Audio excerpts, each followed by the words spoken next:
అందరికీ నమస్తే, నా పేరు సుందర్. మీరు చూస్తుంది పంచతంత్ర టీవీ న్యూస్. 2014లో జరిగిన సీన్ మళ్ళీ రిపీట్ కాబోతుందా? పవన్ కళ్యాణ్ సాయంతో మళ్ళీ చంద్రబాబు నాయుడు గెలవబోతున్నాడా? ఈసారి జగన్ ప్రభుత్వం కిందకేనా? చంద్రబాబు మాస్టర్ మైండ్ వెనకతలో ఉన్న కథ ఏంటి? నిన్న జరిగిన యువగలం తెలుగుదేశం పార్టీకి మొదటి మెట్ట. దాంట్లో పవన్ కళ్యాణ్ పాత్ర ఎంత? చాలా గ్రాండ్ గా జరిగిన యువగలంలో విశేషాలు ఏంటి? టీడీపీ జనసేన పొత్తు ప్రజల భవిష్యత్తుకేనా, లేదా పవన్ కళ్యాణ్ ప్రాబ్లం మారబోతుంది, లేదంటే చంద్రబాబు నాయుడు ఆడే ఆటలో పవన్ కళ్యాణ్ పావు కాబోతున్నాడు? ఈ పొత్తు వల్ల ఎన్డీఏ జనసేనకు దూరం అవబోతుంది. ఇటువంటి విషయాలన్నీ ఈ వీడియోలో తెలుసుకుందాం. నిన్న అనగా బుధవారం వైజాగ్ లో జరిగిన భారీ సభ యువగలం. నిన్న జరిగిన యువగలం సభలో పవన్ కళ్యాణ్, చంద్రబాబు నాయుడు, లోకేష్ ఒకే స్టేజ్ మీద నిలబడి అందరికి కలరింది. 2014లో జరిగిన సీన్ మళ్ళీ రిపీట్ కాబోతుంది. 2014లో ఏదైతే జరిగిందో ఇప్పుడు కూడా మళ్ళీ అదే జరగబోతుంది. నేను జరిగిన యువగలంలో పవన్ కళ్యాణ్ ప్రసంగం హైలైట్ గా మెయిన్ గా లోకేష్ పాదయాత్ర జరిగాడు కదా. సో లోకేష్ పాదయాత్ర సక్సెస్ అయినందుకు అభినందన సభ, ఇది లోకేష్ సభ నా సభ కాదని ప్రసంగిస్తూనే తెలుగుదేశం ఉన్న సంబంధం ప్రజల క్షేమం గురించే, చంద్రబాబు నాయుడు మీద జరిగిన అన్యాయంగా చేసిన అరెస్టు గురించి తాను స్వచ్ఛందంగా న్యాయంగా అనిపించి సపోర్ట్ చేశాను. ఈసారి జగన్ ప్రభుత్వం రాకూడదు అనే ఒక సదుద్దేశంతో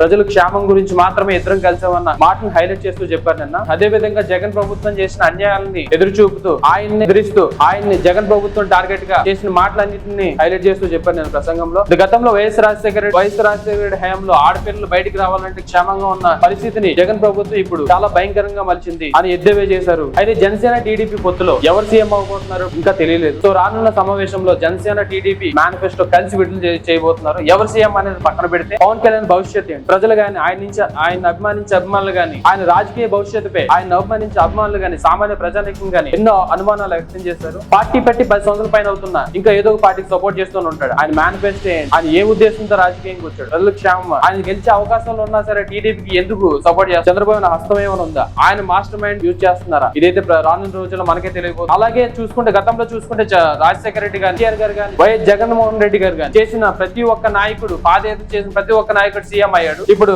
లోకేష్ కాబోతున్నాడా? ఈ మాస్టర్ మైండ్ వెనకాల చంద్రబాబు నాయుడు హస్తం ఎంతైనా ఉంది. సో లోకేష్ ని ఎలా అయినా సీఎం చేయాలన్న ఒక ఆశతో చంద్రబాబు నాయుడు ఈ రాజకీయ ఆలోచన చేస్తున్నాడు. జగన్ ప్రభుత్వాన్ని ఈసారి ఎలాగైనా దించాలి, బలంగా దించాలని టీడీపీ గట్టిగా ప్రయత్నం చేస్తున్న సందర్భంలో పవన్ కళ్యాణ్ గారు కూడా అదే ఉద్దేశంతో పనిచేస్తున్న వేళ అరెస్టు అయిన నేపథ్యంలో పవన్ కళ్యాణ్ గారు సాయం తీసుకొని రానున్న రోజుల్లో పవన్ కళ్యాణ్ గారు మాస్టర్ మైండ్ ఏమైనా ఉందా, ఆయన సీఎం అవడానికి ఏమైనా చర్చలు కొనసాగుతున్నాయా, ఇవన్నీ తెలుసుకోవాలంటే రానున్న రాజకీయ భవిష్యత్తు మనం వేచి చూడాలి. ఇటువంటి మరిన్ని విశేషాలు మీరు తెలుసుకోవాలనుకుంటే please subscribe this channel Panchatantra TV news.